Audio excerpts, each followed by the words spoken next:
Today I'm going to show you guys how to make a quick Gansito ice cream cake. For those who don't know, a Gansito is like a Mexican Twinkie, but better. Sorry, had to say it. We're going to begin by cutting our Gansitos into cubitos. We're going to line up a container using some saran wrap, and then we're going to spread a layer of some strawberry softened ice cream. Now we're just going to add our cubitos, the Gansitos, inside our ice cream, making sure that you smash them in there a bit. That way the layer can be flush. We're going to add some chopped up strawberries, a little bit of strawberry jam, and then we're going to cover up the cake using some softened vanilla ice cream. Make sure you cover it up before popping it in the freezer, or else your cake is gonna taste like freezer. I left my cake in there overnight, and then I just pull it out from the saran wrap, take it off, and then I decorate it. Just went around the edge with some whipped cream topping, and then in the middle I added some chopped up strawberries, strawberry jam, and some more Gansitos and cubitos. I was also gonna do like that chocolate sprinkles that come on the Gansitos, but I forgot it. Then my sister was like, I have some, gave me black sugar that turned green. Anyways guys, there you have it. I hope you like this recipe. Bye!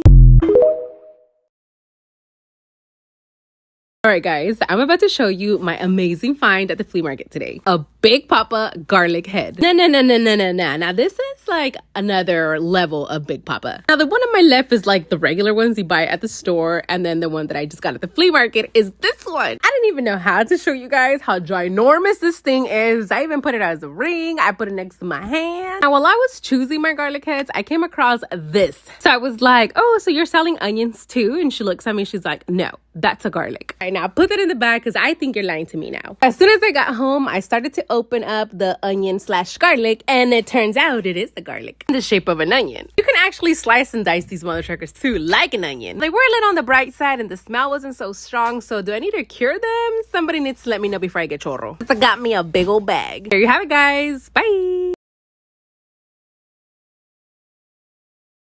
Let's pack today's lunchbox, my friends and followers. I came across this cute looking pasta that kind of looks like little mini cannolis. No, it is not penne. They actually look like little mini taquitos. So today, that's what we're gonna make them. We're gonna begin by cutting and marinating some chicken breast. I am going to add those Big Papa garlics that I showed you guys, chicken seasoning, a chipotle seasoning, pineapple juice, and orange juice. I'm just gonna let this marinate for a couple of minutes while I get my pasta sauce ready. So in a pan with a little bit or a lot of bit of oil and butter, depending on you, I'm going to toast about 4 chile guajillos and some garlic cloves. Put them in my blender with 2 boiled tomatoes, a quarter piece of onion, a little Cajun block, some more chipotle seasoning, some chicken bouillon, and some chipotle peppers. Depending on how spicy you want it, that's how many chipotle peppers you're gonna add. We're gonna cook the chicken in the same oil and butter that we use to toast our chiles and the garlic. And we add our sauce in there, a little splash of heavy whipping cream if you have it, and then some sour cream. For your cheese of choice, I'm gonna use some mozzarella and Chihuahua cheese. Then we give everything a quick little mix, and it's ready to start pouring it in the boxes. Now, I don't know about you guys, but I felt like this recipe went on forever and ever, but we're almost there. We're just gonna add a little bit of greenery to the pasta to make it look nice and fresh, a little side salad, and then some cheesy breadsticks. For their drink, they had the option between a soda or a cucumber pineapple agua fresca, and I also cut up some extra cucumber and pineapples, and then I put it on the top,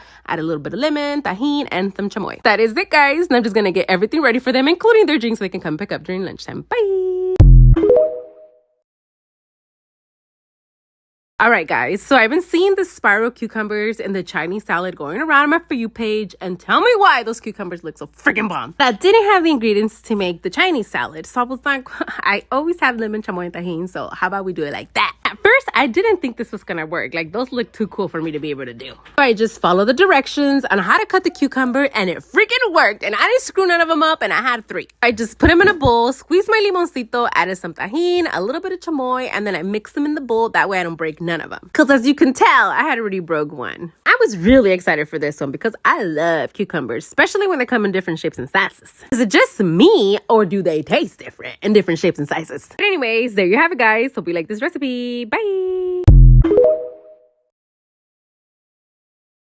Let me show you guys a quick recipe idea, especially for those teens who are home from school, starving like Marvin because your parents are still at work. We're making eggs and weenies, but on a stick. My little egg machine did not come with a little bamboo stick, as it promised, so we're going to use a chopstick. We just skewer the weenie, put it in the hole, and then we drop our egg and let it cook. Then this is what it looks like. Now you got weenies on the stick on the go. I make these in so many different ways. I literally spent all day making these rolls. I think I was just having way too much fun. This one, I put a flour tortilla inside the little hole, and and then I mixed my eggs with bacon, potato, and veggies, and then it came out like this. They're all different shapes and sizes because I was practicing. You can also freeze these and then just have them ready for when you go to school. I already know we have the what if you don't like eggs people on the comment section. We'll skewer a breakfast sausage, drop some pancake batter, and now you have pancakes on a stick. But if you're just planning on sitting at home and just having a little chillaxing day, you can just cut them up, make yourself a little side salad like I did. A little bit of lemon pepper to my tomatoes, trust me, a life changer. And this is what your breakfast looks like. So there you have it, guys. Hope you like this recipe. Bye! Alright guys, I'm about to show you a summer snack that my dad used to make for us all the time that till this day I question his sanity. I don't know where the hell he came up with this, but I'm glad he did because it's freaking bomb. You know how during the summertime you get a lot of nectarines? Well, my dad used to cut them up in small little cubes and then he would cube up some serranos. In my case, I'm gonna do jalapenos because those mother truckers are too spicy to eat raw. And he would squeeze his lemon juice or lime juice, whatever. And at that time we didn't have tahini, so he would put salt. This is the part where you're gonna fall on your asses. The man would add extra virgin olive oil to the fruit. I know, trust me, when I saw him making this for the first time, I questioned him. And honestly, I done it with and without the olive oil, and it just doesn't taste the same. Obviously, right? If you guys ever had nectarines like this before, please let me know, because I swear this man invented this. There you have it, guys. Bye! All right, y'all, today we're making another breakfast idea slash hack, especially for those days that you're just trying to get the hell out of the house and then just do what you gotta do. For this recipe, we're gonna put those flour boats to a good use. That's what we're gonna be using. Now, usually I have all of my toppings ready, cut up on the side so I can just crack an egg in there and then mix everything together. You can use chorizo, sausage, bacon, potatoes, whatever your little heart desires. You're eating this, not me. In this case, I use potato, bacon, a couple of veggies, and then I mix my egg in there and pour it into the little boat. Now, if you don't want your little breakfast burrito boat to be like that, you can also just put your toppings in there first and then crack your eggs on top so that your eggs can be runny. You're gonna sprinkle your cheese of choice and then you're gonna pop it into the air fryer at 350 degrees for about 10 minutes until the tortilla is nice and crispy and the egg is cooked. And this is what they look like. Now, like I said, you can always make this ahead of time, probably freeze them or something, and you can even give these to your kids so whenever they're going to school, because back to school is right around the corner, just add some hot sauce or ketchup, whatever the hell. And there you have it. Hope you like this recipe. Bye! I've been in the mood to fight. I've been in the mood for fucking blood. The bitches on TikTok are calling these spa waters.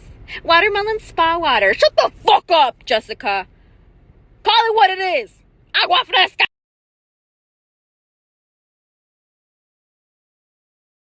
I'm going to show you guys how to make my Big Papa Camarones rellenos. Now, if the name hasn't said it to you, you're going to need Big Papa Camarones. Now, remove the shells of our shrimp, leaving the tails only. And trust me, this is going to make the process super easy. Plus, you get a nice and crispy treat at the end. Guys, Big Papa Camarones carry Big Papa poop, so please make sure that you remove those. For the stuffing, we're going to use chorizo, but the meaty kind, not the one from the tube, guys. Also going to use some cream cheese, cheese of choice, and you can also add some jalapenos in here if you want to. And you mix everything together until everything has combined, and then you're going to begin to stuff your shrimpies. Before you stuff them, you are going to have to make a slit through the back of the shrimp all the way to the stomach, but you're not going to go all the way through. Now, I like to mold the stuffing to the shrimp just to make sure it's nice and secure. Then I wrap a piece of thinly sliced bacon onto the shrimp. Pop them into the air fryer for 15 minutes at 350 degrees until they get nice and crispy. Once they're ready, you can serve them as appetizers, main course, or in my case, toppings. There you have it, guys. Hope you like this recipe. Bye!